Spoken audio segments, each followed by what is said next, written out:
Really a pleasure to be back here in Auckland. One of the pleasures to be here is that it's going to give me a bit of insight into what's going to happen in Australia next week when we start our Privacy Awareness Week, and Joe is going to be joining us there on Monday. So on that note too, I'd like to thank John's office too, because it was through their leadership and cooperation that Joe's actually here in New Zealand and coming on to Australia. So many thanks for organising all that, because I think, as you've heard this morning, it's been great value for promoting the debate and awareness around the privacy issues. And it was a little daunting too, following on from Joe, because for my sins, I do want to talk about big data. And I was reflecting on what I was going to say and think, well, I should just throw that all in a heap now and then just go away quietly, because everyone will just roll their eyes and go, didn't he hear what Joe said? But I want to put it in context, because without saying that John stumbled over my title, there's potentially a reason for that, and I won't go into all the intricacies of what's been going on in Australia for the last 2 years with my office. But our office is the Office of the Australian Information Commissioner and was set up with 3 commissioners. And I'm all 3 now, folks, so bear with me. But it's relevant to what we're talking about, because it was set up to have an Information Commissioner who would advise government on how government could best use the data that it holds and promote open access to that data, terms we've already started hearing about today. It also provided that there would be a Freedom of Information Commissioner to exercise the functions under the Freedom of Information Act, that is, give the community access to the information held by government at their request, obviously in the confines of the Act. And thirdly, there is my position, which is the Australian Privacy Commissioner's role, which is to obviously regulate under the Australian Privacy Act in the same way John regulates here under the New Zealand Privacy Act. Now, as I said, for reasons we won't go into, and also that there's currently an election on, so I don't want to be in too much trouble when I go back, we're down to 1 commissioner. The caretaker government that we have now, 2 years ago, decided that it wanted to disband the office and move some of the functions about, but there would continue to be an Office of the Privacy Commissioner, even though the Information Commissioner's office would go. In the Australian National Budget last week, the government announced that it would not go ahead with the plans to disband my office and decided to refund us for all the FOI functions that we had, and we now do have.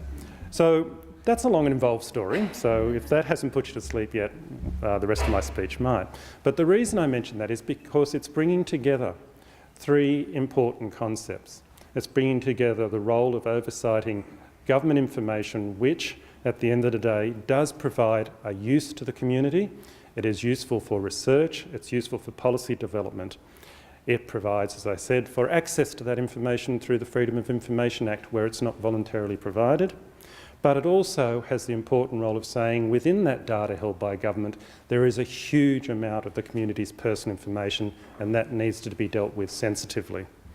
So that's just a little overview about the context in which, now I'm all 3 commissioners, I'm trying to bring these comments together.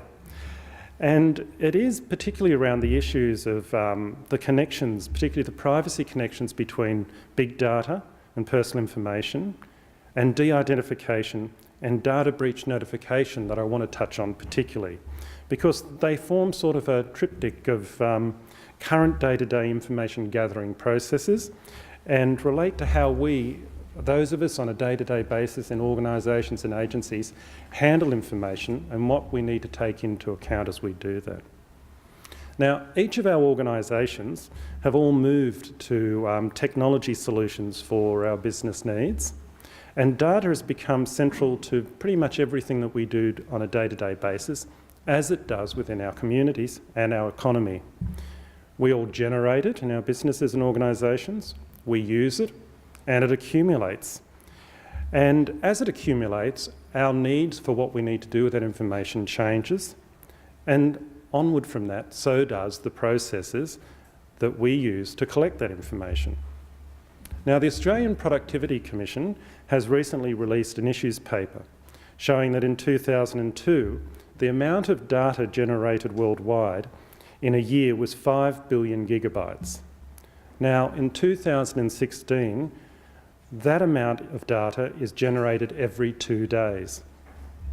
Now, as Joe said, we hear continually about the opportunities presented by the availability of this data. being so considerable that we cannot afford to ignore them. This has been reflected in the Australian Government's public data policy statement, which has said that data held by the government is a strategic national resource that holds considerable value for growing the economy, improving service delivery and transforming policy outcomes for the whole country, much of which, as Joe said, we're hearing internationally as well. The Australian Government statement, though, does also go on to say that privacy is a key fundamental part of that, and people's personal information shouldn't, and I'm paraphrasing here, be compromised in the availability or making that data available. Now, if you bear with me for a moment, and if I can go off on a bit of a tangent, the influential French scientist and mathematician Pierre-Simon Laplace's treatise on determinism, which was written 200 years ago, provides a bit of insight into the power of data. And he said that we may regard the present state of the universe as the effect of its past and the course of its future. If an intellect could know all the forces that set nature in motion and all positions of all items of which nature is composed, and if this intellect were also vast enough to submit these data to analysis, then nothing would be uncertain. The future, just like the past, would be present before its eyes. Now today, we might just say that past metadata is the best predictor of future metadata. But either way, the power of database prediction, which Laplace could only theorise about, is, nevertheless, a reality. Big data has changed the way we identify trends and challenges, as well as identify opportunities. As a result, it has the potential to bring about enormous social and economic benefits. We know trends drawn from big data can be used to personalise individual experiences, to target products and services. We see this each day as we go about purchasing goods. It can be used to improve health management, crime prevention and emergency responses. We have seen big data used not only to predict natural disasters like flooding and earthquakes, but also to respond to them. We, by which I mean both business and government, understand the potential of this data may be best realised when it can be shared, used and built upon. But I would say that if this is to happen, then it can only occur sustainably if privacy is integral to the equation. Simply put, if we are to have this successful data-driven economy we keep hearing about, it needs a strong foundation in privacy. Because when people have confidence about how their information is managed, they are more likely to support the use of that information to provide better services. So I would say to the proponents of big data that good privacy management and great innovation go hand in hand. One of the questions I get asked is, what are the dangers of using personal information? And while of course that is a broad question with a lot of possible responses, one of the first considerations is the information life cycle. The information life cycle is an important concept, the point of which is to demonstrate that information is dynamic. Information that is collected and handled by an organisation has a life cycle. And information that isn't personal information may become personal information over the course of that life cycle for a variety of reasons. This applies to all potentially personal information, but it is particularly relevant in the context of big data, the whole point of which is about aggregating, extricating and creating information. It is these processes of big data that can then lead to the creation of personal information, even if that creation is unintended. For example, by placing two previously non-identifying elements together. At that point, you have a situation where an organisation has collected personal information by creating it, and may suddenly find themselves in a situation where they have to comply with privacy legislation that they have not previously considered. They thought they were just dealing with data, and data has no rights, but people do. This highlights the value and importance of tools like de-identification. Not a silver bullet, but something I'd like to come back to in a moment. And just firstly, touch on metadata before I do that, as an important aspect of big data and data analytics. This year, back home in Australia, our thinking about privacy and what constitutes personal information is being tested, and in a way that has potential and potentially interesting flow-on effects in many areas, including in metadata collection and data analytics. Later this year, we will have the question of how Australian law defines personal information explored by the full bench of our federal court, where I have personally recently appealed a decision of the Australian Administrative Appeals Tribunal in the matter of Telstra and Ben Grubb. Many of you may know that last year I determined that Telstra Corporation had breached the Australian Privacy Act by refusing to provide an individual with access to their metadata. The complaint argued in this case that the complainant argued that in this case the metadata was their personal information and therefore they had a right to access it. Telstra obviously disagreed. My determination in this matter found that an individual's metadata could be personal information under the Australian Privacy Act in circumstances where the metadata is information about an individual whose identity is apparent or can reasonably be ascertained from their metadata. I found in this instance that customers' metadata held by Telstra constituted personal information and that Telstra was therefore obliged to give customers access to this information on request. Now, Telstra appealed my decision to the Administrative Appeals Tribunal, and the Tribunal took a different approach to the meaning of personal information under the Privacy Act and set aside my decision. The appeal decision has implications for the information handling practices of all organisations and agencies in Australia. So I believe it is important to obtain the certainty of a court finding to provide clarity to the thousands of Australian entities who handle personal information of this nature. Given the increasing intersection between privacy and technology uses of information and data, I'm sure that businesses with significant personal information usage will follow the appeal process with some interest. And while it is a different jurisdiction, our two superior court systems are often influential on each other, so the outcome of this case may be of interest to New Zealand businesses as well. The discussion of metadata is particularly important to a discussion of the uses and challenges of big data, but also because data collection and the uses it invokes the strategy of de-identification. The chairman of the Australian Productivity Commission has said, "The significant evolution in data collection and analysis seen in recent times suggests that the culture, standards and policy structures that have been applied to big data analytics may need to be moved out of the back room and into the showroom if community confidence and wide opportunity for innovation are to be maximised." When data finds its source in personal information, we have a clear dissonance between our known and understandable desires for our personal information to work for us and for purposes we explicitly provided it for, versus the argument about the innovative power of that data to improve our services and lives. And obviously trust is a large component of the strategy to address this. Trust in the intentions of the organisation that holds our personal information, trust in the quality of the information security solutions that are in place, and trust in their reporting and stakeholder communication mechanisms, something I'll come back to in a minute.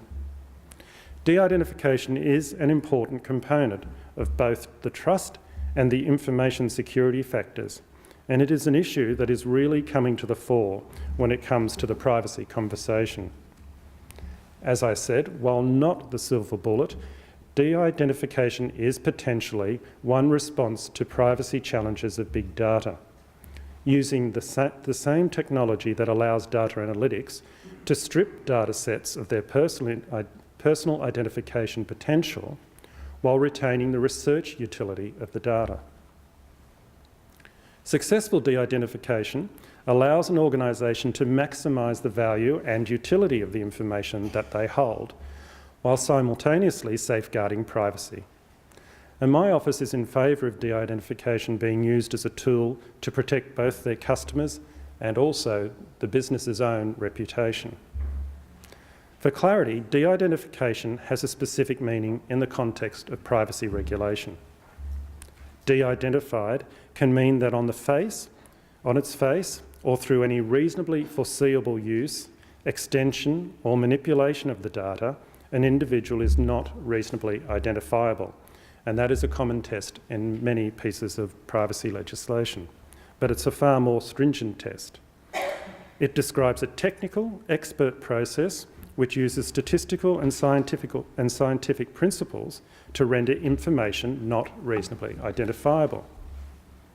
It requires a risk-based and precedent-based approach which assesses the nature of the data, the context in which it will be disclosed, and what iterations or transformations are likely to apply to it. It is contextual and specific to each data set, to its proposed use and the intended recipients, but the principle remains the same.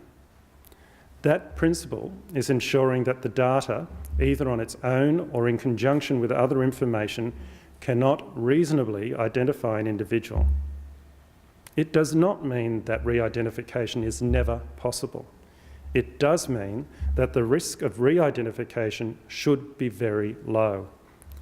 A 2011 longitudinal survey of published re-identification cases, edited by Johns Hopkins Bloomberg School of Public Health, concluded that successful re-identification attacks were almost entirely achieved on datasets that were not de-identified or not de-identified to any known industry standards.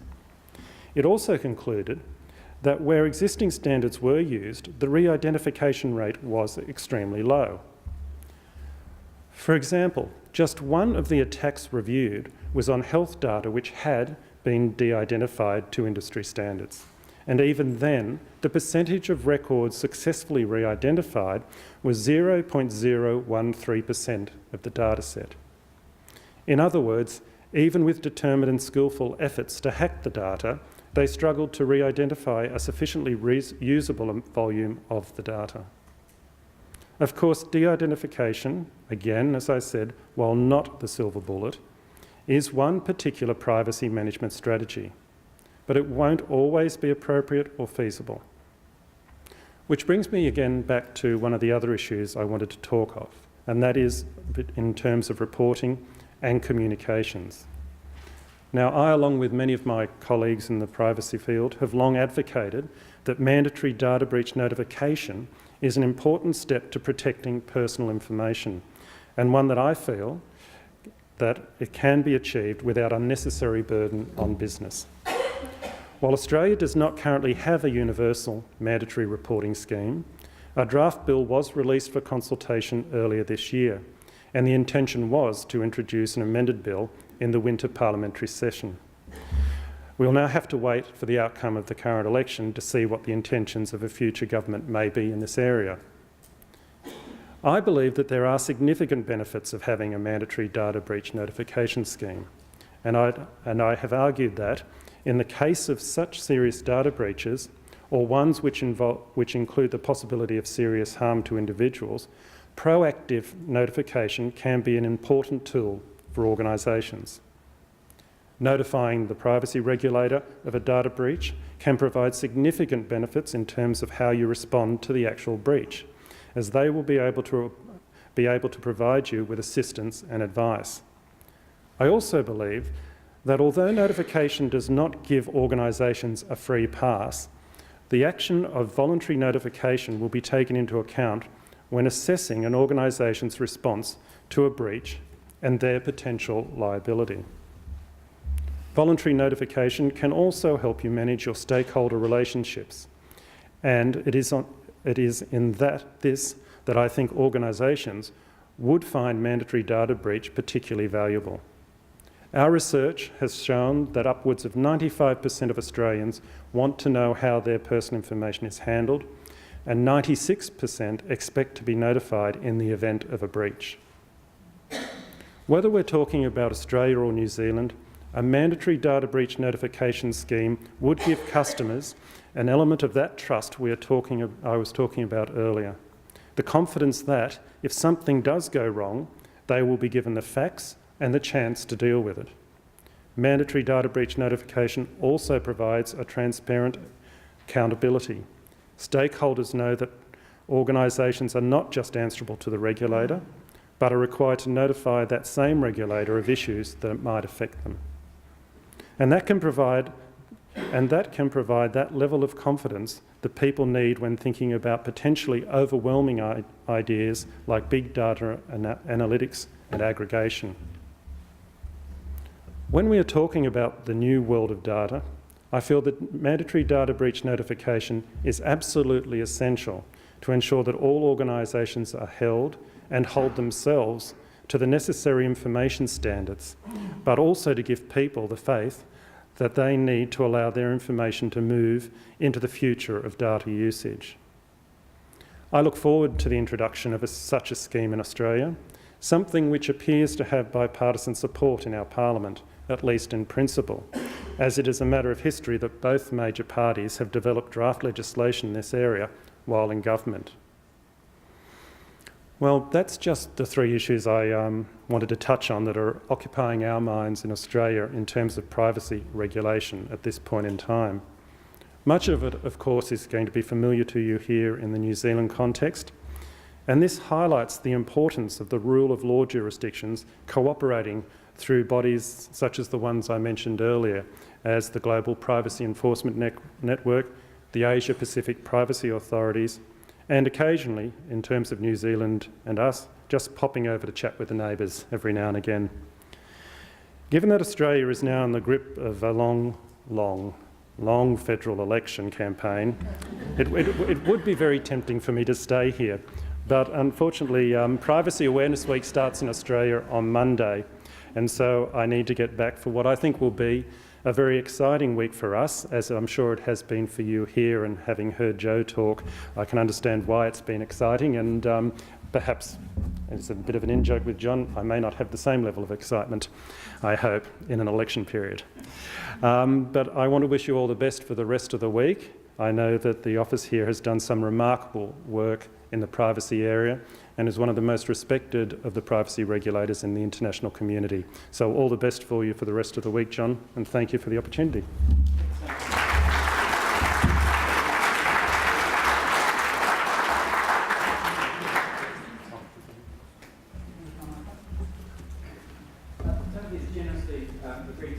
Some questions, and there are some roving mics. But don't feel obliged. I have one. De-identification, I think you're absolutely right, is an essential precondition to extracting that value from big data. How do we know if it's de-identified? If it's de-identified according to today's standards, and we have Moore's law doubling processors every X, and another law doubling processor speed every Y, is de-identification a sufficient precondition? One of the things that I've been asking, we've been doing some thinking about here, is whether in addition to de-identification at that end, the data release end, we should maybe look at a prohibition on re-identification at the other end. Have you got any thoughts on that? I think that's a really useful way to approach it, about a prohibition on re-identification, and that comes back to one of the tests which we're grappling with the same issue. We're trying to develop some more useful, comprehensive guidance for organisations in Australia on what constitutes de-identified. And as you say, it's constantly changing, constantly evolving, and it has to come down to being a risk-based approach from organisations. What are the risks? And we're going to try and map that out in a way in which organisations can test where are going to be the risk points. Part of that may be doing a privacy impact assessment as part of the assessment of doing that. Part of that will be privacy by design, which we've all talked about in the past as well, building in systems to try and prevent it. But at the end of the day, it may be that there is a prohibition on de-identification. I know that we have a prohibition in our credit reporting provisions around the use of de-identified information, which may seem a contradiction, but it is an interesting fact that it was put in there to say that you can't use that information for certain purposes, even if it's de-identified. So maybe we do need to see in certain circumstances specific types of information being given those prohibitions. I certainly, as I say, de-identification won't be the silver bullet, and it won't be because of the rapidly changing technology, and as Joe alluded to, the ability for people to identify information. So I don't have a clear, precise answer about what that may be, except we're going to go out for public consultation on some guidance material, and we're hoping to get some of the experts in Australia and elsewhere to give us some guidance about what are the best steps to take now, but in means of dealing with de-identified. Again, touching on something I mentioned in the speech, it all comes down to a reasonableness test as well in our legislation about what information is reasonably identifiable, and that will form part of the test as well, in whose hands is going to have to be taken into account. So if you think you're providing de-identified information to an organisation, what is the ability if you're providing information which you believe is de-identified, what is going to be that organisation's ability to re-identify it? And that's something that will be the responsibility of the organisation that initially collected it to take into account. I've got a question, Timothy. With mandatory data breach reporting, what in Australia, how are you defining the threshold where it's serious enough for them to inform the federal regulator? Now I have to be a little cautious here because there's been two different bits of legislation put about. One of the questions though does come back from organisations constantly, what is going to be the test? And it's going to be serious harm is the test. And that's going to be something which we've been working through with the drafters of the previous legislation about how to define that test, and it's going to be too difficult to put that into the legislation. It's going to come down to my office developing guidance on what constitutes serious harm in different circumstances. So we could sit here and we could all pull out different examples of information about where serious harm might be occur to an individual. An obvious one could be their credit card number or their account details going out, which could give someone else who has harm intended the ability to go and access their their bank account details to take all the cash out. Serious harm. It could be an issue around health information. Serious harm. What's going to happen to the individual and their ability to be able to move about the community if it becomes public they have a particular illness or the like. So where are those tests going to be, as opposed to, say, it's really hard to come down to one that may be a bit more innocuous, but someone knowing my name, for example. So where is that test going to be? It's going to have to come back down to guidance. And at the end of the day, contrary to what organisations are often clamouring for, that guidance itself is going to have to ultimately be broad. You can never be too specific because the contextual situations of information flows, as you all know, are going to be so different on any particular occasion. So it is going to be a hard test, and totally understand the concerns of industry in Australia anyway who are raising that threshold question about what will constitute serious harm. But we've had to do that in terms of guidance and the application of the broader principles in our Act, so we will take the same approach about the guidance on what constitutes serious harm. Yes? There's no suggestion, is there, that mandatory reporting does away with the notion of voluntary reporting? No, and it's an interesting argument about how successful is voluntary reporting. We along with other jurisdictions, introduced a voluntary guide on voluntary data breach notification reporting back in, I think it was 2008 or at some period like that. And it was interesting to watch the numbers of organisations who reported to us increasing. It was around the early period of those guidelines. We probably had, let me pick a number out of the air, something like 20 to 30 report in the first year. And since then, and I'll say only, I think the figure for the current financial year, and it's in my papers but I won't rush down to get it, is probably about 170 have reported in the current financial year that they've had a data breach. Now, on the one hand, you could say that's an increase and that's not a bad thing. But on the other hand, my question then would be, how many businesses are there in Australia? And we're talking quite a lot of various different sizes. in the millions if we take into account the small businesses as well.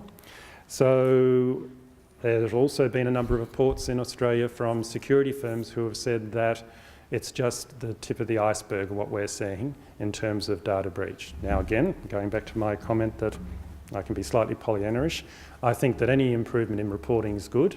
And as I've said in the presentation previously, I think that organisations would find it a lot more beneficial if they have a data breach, which does have the potential to cause serious harm to individuals, to report on it. Because at the end of the day, if I can be blunt, it's much better to have reported on it than it to turn up in the press some days later and your customers find out that you've been hiding that information. Sorry, that was a long-winded answer. That's it. Thank you very much, Timothy. Can we just thank Timothy as usual?